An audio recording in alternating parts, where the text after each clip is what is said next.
بسم اللہ الرحمن الرحیم رب اشرح لی صدری ویسر لی امری واحلل عقدۃ من لسانی یفقہوا قولی رب زدنی علما رب زدنی علما رب زدنی علما۔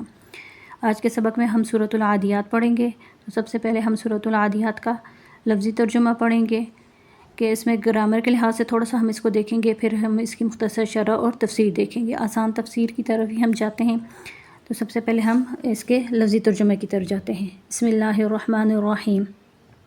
والعادیات ضبحا، عادیات عدوہ سے نکلا ہوا ہے، دوڑنے کو کہتے ہیں عدوہ یا عدو، عادون دوڑنے والا، عادیتن دوڑنے والی، اور عادیات اس کی جمع آ گیا۔ اس سے مراد جمع مؤنث نہیں ہے بلکہ اس سے مراد گھوڑے ہیں، گھوڑوں کی پوری جماعت ہے۔ جماعت عربی میں مؤنث ہوتی ہے۔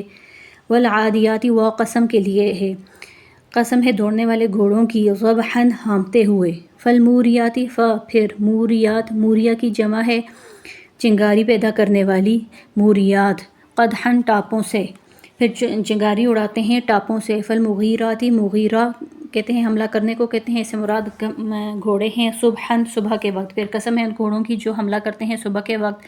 فأثرنا پھر پھیلا دیتے ہیں، بھی اس سے یعنی اپنی ٹاپوں کے ذریعے سے، نقعاً غبار کو، جب حملہ کرتے ہیں تو ان کی ٹاپوں کے ذریعے سے جب وہ جاتے ہیں تو غبار اٹھتا ہے، پھر پھیلا دیتے ہیں اپنے ٹاپوں کے ذریعے سے غبار کو۔ فوسطنا پھر وسطنا، وسط درمیان کو کہتے ہیں، بیچ کو کہتے ہیں، بیچ میں گھس جاتے ہیں، بھی اس سے یعنی انہی ٹاپوں کے ذریعے سے، جمعاً جماعت میں، لشکر میں، یعنی درمیان میں گھس جاتے ہیں۔ ان الانسان بے شک انسان، رب ہی اپنے رب کا، لکنود بڑا ہی ناشکرا ہے۔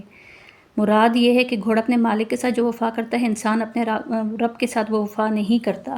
گھوڑا اپنے عمل سے یہ گواہی دے رہا ہے کہ وہ شکر گزار ہے، اور جو شکر گزار ہوتے ہیں وہ اپنے مالک کے تابعدار ہوتے ہیں۔ وَإِنَّهُ لِحُبِّ الْخَيْرِ لَشَدِيدٌ وَإِنَّهُ عَلَىٰ ذَلِكَ لَشَهِيدٌ اور بے شک وہ اس چیز پر گواہ ہے، یعنی انسان اپنی اس ناشکری پہ، اس بات پہ گواہ بھی ہے۔ وَإِنَّهُ لِحُبِّ الْخَيْرِ لَشَدِيدٌ اور بے شک انسان میں یہ کیوں ہے، ناشکری کیوں ہے، کیونکہ اس میں مال کی محبت بہت زیادہ ہے۔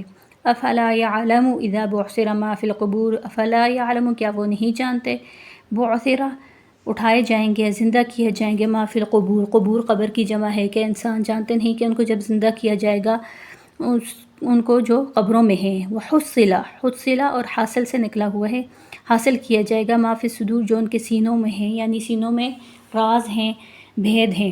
ان ربہم بہم یومئذ لخبیر بے شک ان کا رب اس دن ان پہ باخبر ہوگا۔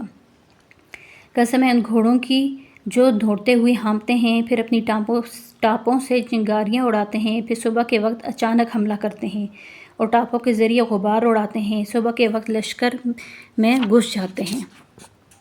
بے شک انسان اپنے رب کا بڑا ناشکرا ہے۔ اس میں اللہ تعالیٰ نے گھوڑوں کی صورت میں قسمیں اٹھائی ہیں اور ان کی خاص کیفیت بیان کی ہے۔ اب اس سے مراد گھوڑے ہیں، یہ اور خاص مسلمانوں کے گھوڑے مراد نہیں ہیں، بلکہ چاہے مسلمان کا گھوڑا ہو یا کافر کا ہو، وہ اپنے مالک کے ساتھ وفا کرتا ہے۔ مثال دی جا رہی ہے کہ گھوڑے کیسے وفا کرتے ہیں، ایسی لڑائی میں جہاں پہ جان کا خطرہ ہو، وہاں پہ کوئی بھی نہیں جاتا، چاہے انسان ہے یا جانور ہے، وہاں جانے سے گھبراتا ہے۔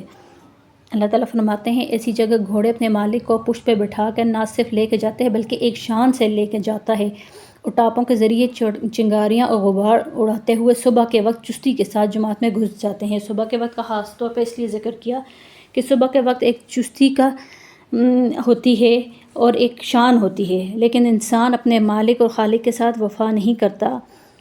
کیسے وفا نہیں کرتا کہ جو اللہ تعالیٰ کے احکامات اس پہ ہیں، نماز ہے، روزہ ہے، یہ جو احکامات ہیں ان میں سستی کرتا ہے، یہ باقی ہیں۔ اگر والدین کی فرمانبرداری اطاعت ہے تو اس میں بھی سستی ہے۔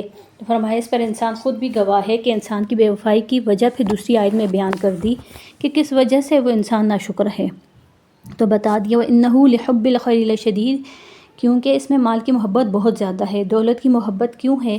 اس سے خواہشات پوری ہوتی ہیں اور یہ اپنی خواہشات کا غلام بنا ہوا ہے، خواہشات کی لالچ ہے اس کے دل میں، یہ خواہشات ہیں جو اس کو اپنے رب کی غلامی سے روکتی ہیں۔ تو اس خواہشات سے بچنے کا اور مال کی محبت سے بچنے کا طریقہ بھی بتا دیا، علاج بھی اگلی آیت میں بتا دیا کہ اس کو معلوم ہی نہیں کہ جب مردوں کو قیامت کے دن زندہ کیا جائے گا، یہ جب پہلا سور پھونکا جائے گا تو سارے کے سارے دنیا سے ختم ہو جائیں گے، جب دوسرا سور پھونکا جائے گا تو سب کے سب دوبارہ اٹھ جائیں گے۔ تو یہ بتا دیا کہ یہ دنیا مسافر خانہ ہے، یہ رہنے کی جگہ نہیں ہے۔ اللہ تعالیٰ فرماتے ہیں انسان کو یہ معلوم نہیں کہ دنیا عارضی ہے، ایک دن قبر میں جانا ہے، پھر اٹھ کر حساب دینا پڑے گا۔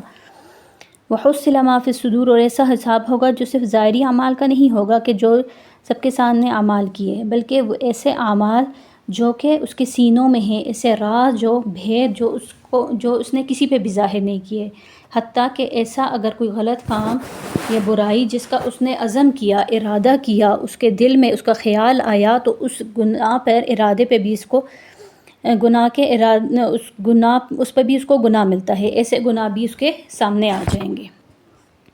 جس کا اتنا سخت حساب ہونے والا ہو، اس کے لیے ناشکری کی وجہ کوئی بنتی نہیں ہے۔ تو اللہ تعالیٰ فرما رہے ہیں کہ انسان تو اتنا غافل ہے کہ تجھے پتہ ہے کہ تجھ سے حساب لیا جائے گا، پھر بھی تو ناشکری کر رہا ہے۔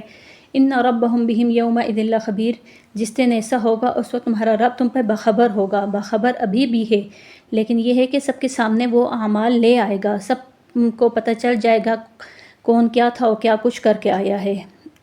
اس حساب سے سزا اور جزا ہوگی۔ تو اس صورت کا خلاصہ یہ نکلا کہ اللہ نے گھوڑوں کی قسمیں اٹھا کر کہا کہ انسان بڑا ناشکر ہے، اور ناشکری کی وجہ کیا بتا دی کہ دل میں دولت کی محبت ہے، اور محبت کو ختم کرنے کا طریقہ بتایا کہ سب سے پہلے تو آخرت کو مد نظر رکھیں کہ آخرت جب ذہن میں ہوگی تو کچھ بھی برائی کرنے سے پہلے انسان سوچے گا کہ اس چیز کا مجھے اللہ کے سامنے جواب دہی کرنی ہے، اور اللہ تعالیٰ مجھ سے اس چیز کا پوچھے گا۔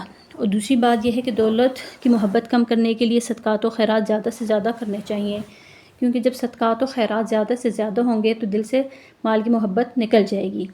اور اس کے ساتھ اپنا مراقبہ کرنا ہے کہ ایک موت کا ایک دن مقرر ہے، دنیا عارضی ہے، دنیا مسافر خانہ ہے، اور یہاں پہ ہم کچھ مقرر وقت کے لیے آئے ہیں، اور اس کے بعد جب ہم جائیں گے اللہ کے سامنے پیش ہوں گے تو ہم اپنے ہر ایک چھوٹے سے چھوٹے اور بڑے سے بڑے عمل کا حساب دینا ہے۔ تو اللہ تعالیٰ سے دعا ہے اللہ تعالیٰ ہمیں قیامت کی سختیوں سے محفوظ رکھے اور ہمارے لیے حساب کتاب آسان فرمائے۔ اللہم حاسبنا حسابا یسیرا۔ وآخر دعوانا الحمد للہ رب العالمین۔ السلام علیکم ورحمۃ اللہ وبرکاتہ۔